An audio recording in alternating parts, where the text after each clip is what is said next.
नमस्कार साथियों एक बार फिर से आपका स्वागत है मेरे channel Omveer Singh gardening and farming में। और आपका स्वागत है आपके अपने टेरेस गार्डन में। और साथियों देखिए, ये है मेरा वर्टिकल गार्डन और वर्टिकल गार्डन में लगा रखे हैं मैं 3 प्रकार के पौधे। एक है सिंगोनियम जिसकी आज हम रिपोर्टिंग कर रहे हैं, सिंगोनियम, दूसरा है रोई और तीसरा है स्पाइडर। ये हमने अपने वर्टिकल गार्डन में 3 प्रकार के पौधे लगा रखे हैं और आज हम करेंगे सिंगोनियम की रिपोर्टिंग। सिंगोनियम के हमारे पास बहुत सारे गमले हैं, लगभग 150 गमले सिंगोनियम के हमारे पास हैं और ये हमने छोटे छोटे गमलों में अपने लगा रखा। देखिए, सिंगोनियम की रिपोर्टिंग असल में 2 साल में जरूर कर लेनी चाहिए। हमने वर्टिकल गार्डन ये बनाया था 2 साल पहले और हमने इसकी रिपोर्टिंग नहीं करी। तो देखिए, इसकी जड़ें, एक तो इसके पोट, क्योंकि वर्टिकल गार्डन के बहुत छोटे होते हैं तो उसमें जड़ें भर जाती हैं, तो इनको काटना और इनको दोबारा से फ्रेश मिट्टी में, फर्टाइल मिट्टी में लगाना बहुत आवश्यक होता है। एक्चुअली सिंगोनियम के बारे में अगर मैं बताऊं, सिंगोनियम को एरोहेड भी कहते हैं क्योंकि इसकी पत्तियां ना तीर नुमा होती है, कुदाली नुमा होती हैं, तो इस एरोहेड बेल भी कहते हैं। इसका बोटेनिक का नाम होता है सिंगोनियम पोडोफिलम। तो सिंगोनियम जो पौधा है ये हमारा, ये असल में दक्षिणी मैक्सिको, वेस्ट इंडीज, मध्य और दक्षिणी अमेरिका के जो वर्षा वन हैं उनका पौधा है, अर्थात ये रेन फॉरेस्ट में उगता है और ये लतानुमा पौधा है। तो ये क्या करता है, ये पेड़ों पे, वर्षा वन जो होते हैं, फॉरेस्ट जो हमारे वन हैं उनमें, रेन फॉरेस्ट जो है उनके पौधों पे चढ़ जाता है। वर्षा वनों में ये पेड़ों पे चढ़ जाता है। उष्ण कटिबंधीय क्षेत्रों का पौधा है और वहाँ तो ये 10 से 20 मीटर तक चढ़ जाता है। लेकिन ये, इसकी जो बढ़वारें डिपेंड करती है इसकी ऋतु, मौसम, इसको कैसा मिल रहा है मौसम। अगर कोई ख़राब मौसम है, ख़राब जगह पे आपने रखा हुआ है तो कम बढ़ेगा, और इसको अच्छा मौसम मिलता है, अच्छा स्थान मिलता है, ज़्यादा बढ़ जाता है।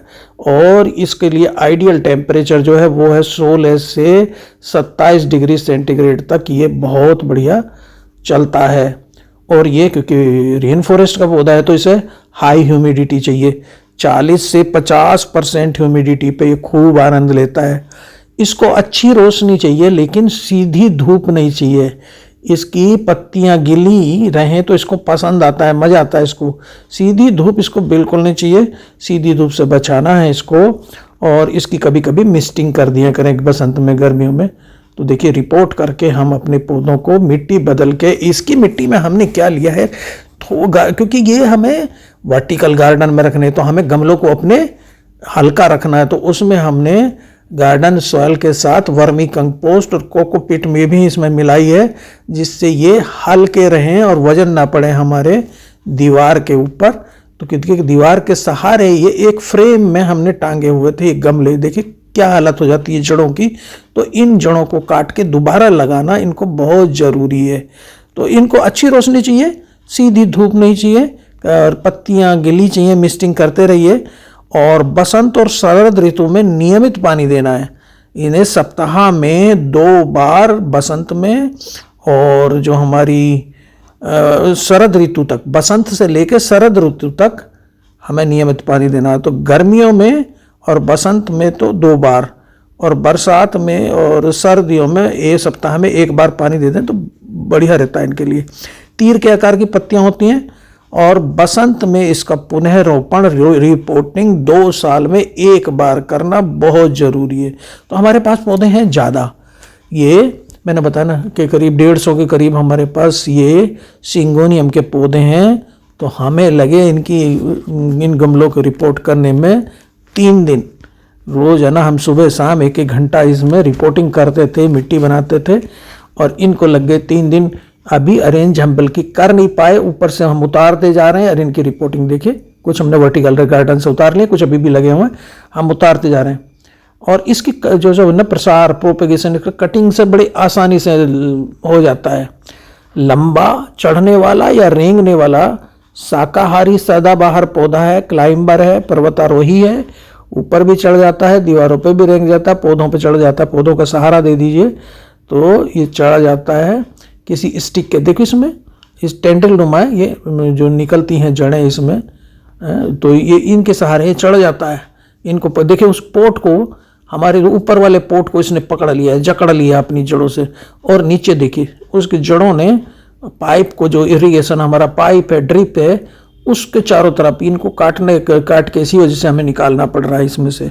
और कुदाल नुमा पत्तियां होती हैं, सदाबहार पौधा है, क्लाइंबर है। सीधी धूप से सावधानी क्या रखनी, सीधी धूप से बचाना है। उज्ज्वल अप्रत्यक्ष प्रकाश वाले, हमने परगोला के नीचे, हमारा जो परगोला लगा हुआ है ऊपर, उसके नीचे इनको लगाया हुआ है, तो वहाँ पे ये अच्छे चलते हैं। और पानी के लिए इसको ड्राई एंड सोक, मतलब जब मिट्टी सूख जाए तभी पानी देना। हम तो इसमें ड्रिप से देते। देखिए अभी हमने सब पौधे उतार लिए। देखिए इतनी पौधों की हमने रिपोर्टिंग कर ली है। इतने सारे पौधे, इतने सारे छोटे छोटे पोट हैं। और इनको मैंने बताया बसंत और इसको बसंत से लेके हमें सर्दियों तक, बसंत और गर्मियों में 2 बार पानी दे, सर्दियों में 1 ही बार पानी देना। ये लाइट को, लो लाइट को भी सहन कर लेता है, टॉलरेंट है to low light. Medium light इसको पसंद है। देखने में बहुत आकर्षक, और एक इसकी खासियत ये कि बेहतरीन प्यूरीफायर है, ये बेहतरीन एयर प्यूरीफायर है। हानिकारक रसायनों को, विषाक्त पदार्थों को ये जहाँ उगा होता है हटा देता है वहाँ से। तो हमारे ये वर्टिकल गार्डन के नीचे, परगोला के नीचे हम बैठते हैं जहाँ पर, तो वहाँ वातावरण एकदम साफ रहता है और सांस लेने के लिए और स्वास्थ्य के लिए बहुत ही बढ़िया है। और इसकी बहुत सारी वैरायटी हैं, 120 किस्में इसकी बताई जाती हैं। हमारे पास भी कई सारी पौधे गमलों में भी हमने लगा रखे। देखिए गमलों में भी हम इसको रिपोर्ट कर रहे हैं, और एक स्टिक का सहारा देकर हमने इसे चढ़ाया हुआ है। और इसकी समस्या मुख्य रूप से जड़ सड़न, फफूंदी इनकी रहती है, तो ज़्यादा पानी से बचाना है। पीले पत्ते पड़ने की समस्या कभी कभी आ जाती है, तो उसमें क्या होता है, पीले पत्ते 2-3 कारणों से पड़ते हैं इसके। एक तो पोषक तत्वों की कमी हो गई हो, अधिक पानी लग गया हो, या पानी कम, या जड़ खराब हो गई हो, या सर्दियों में ठंड में भी ये घबराता है, उसमें भी पत्तियां इसकी पीली पड़ जाती हैं। तो बसंत और गर्मी में माह में 1 बार इसको, क्योंकि पोषक तत्व कमी हो जाएगी, तो 1 बार वर्मी कंपोस्ट या सड़ी हुई गोबर की खाद जिसके थोड़ा सा इसके गमले में डाल दीजिए, तो ये अच्छा चलता है। लेकिन सर्दियों में खाद नहीं देनी, अब बसंत और गर्मियों में दे सकते हैं। और जैसे मैंने बताया ये रेन फॉरेस्ट का पौधा है, वर्षा वनों में ये अच्छा चलता है। तो वहाँ की सिचुएशन अगर इसको मिलती है, मतलब ह्यूमिडिटी जहाँ अच्छी होगी, 40 से 50% ह्यूमिडिटी होगी, तो ये खूब इंजॉय करता है। और 2 वर्ष में 1 बार इसकी रिपोर्टिंग जरूर कर दीजिए, और नहीं तो ये गमले के अंदर, पोट के अंदर बाउंड हो जाता है। इसकी जड़ों को काटना, खोलना पड़ता है, क्योंकि स्पेस सीमित स्थान है। ज़मीन में तो कोई दिक्कत नहीं, लेकिन पोट के अंदर क्योंकि सीमित स्थान होता है, वहाँ की इसकी जड़ों को खोलना बहुत ज़रूरी होता है।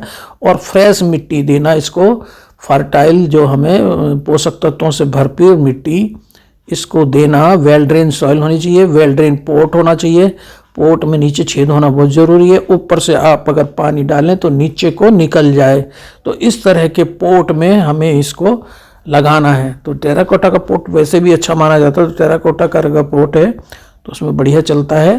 तो उसमें हम ये जो मैंने बताया था कि इसमें हमने मिट्टी, जो हमने garden soil, vermi compost, sand और जो हमारी कोकोपीट से मिट्टी बनाई हुई है, उस मिट्टी में हमने इसको लगाया है।